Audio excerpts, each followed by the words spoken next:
So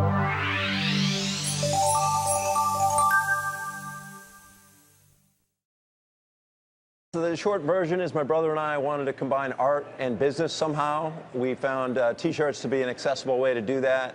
We basically lived out of a van for 5 years trying to sell shirts to kids in college dorms without much success, but finally we landed on something after some being wildly unsuccessful. We found this one shirt that said "Life is Good" with this character named Jake, and that changed our lives forever. That shirt took off, and we started building on that. And over the years, we learned so much from our customers about the depth of that message, that life isn't easy, life isn't perfect.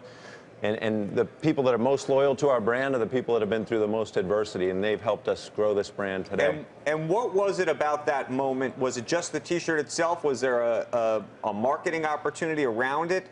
What was the inflection point there?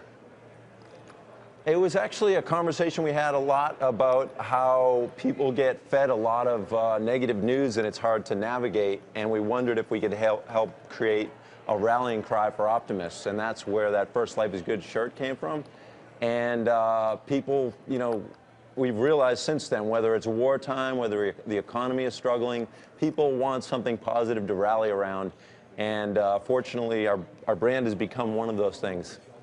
Well, it's one of the great things about America, isn't it? I mean, I've noticed in the past that pessimism sells in Europe and optimism sells in America. Right. But I'm curious, are you seeing at the moment more demand for optimism amongst the consumers you're selling to, given the gloomy tone of the election and all the fear-mongering and stuff?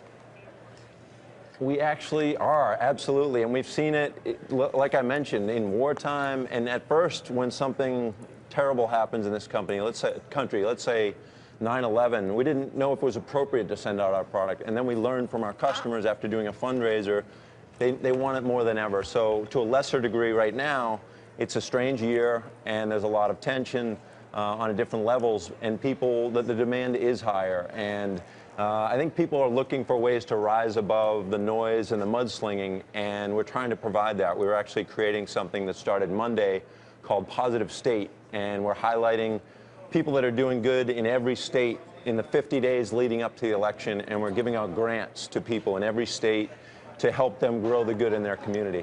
And that's another question I have. It's Gillian Tett from the Financial Times. When you look at your consumers, is there a particular demographic that is hungry for optimism, or a particular part of the country? And is it correlated to sunshine? We actually, it's not a demographic based on age or background. It's really, it's about optimists, and then it's about people we're trying to help convert to optimism. Right. And it's as simple as that. John, this is a business question. Maybe it's a hard business question. What's the defensibility of a T-shirt company or an apparel company in this day and age? When I imagine many of us, if we had a great slogan, and I can't claim I have one at the moment, could effectively start a T-shirt company tomorrow. It's a low barrier to entry, so absolutely, it's one of the reasons we jumped in. And fortunately, we found something with much greater depth than a trendy slogan. And we really learned that from our customers, as I mentioned. We didn't know at the beginning. We were trying to celebrate the good, help people focus on the good. But we learned something much greater, which is life isn't easy, life isn't perfect, life is good. And again, people seem to be drawn to our brand even more when they go through difficult adversity.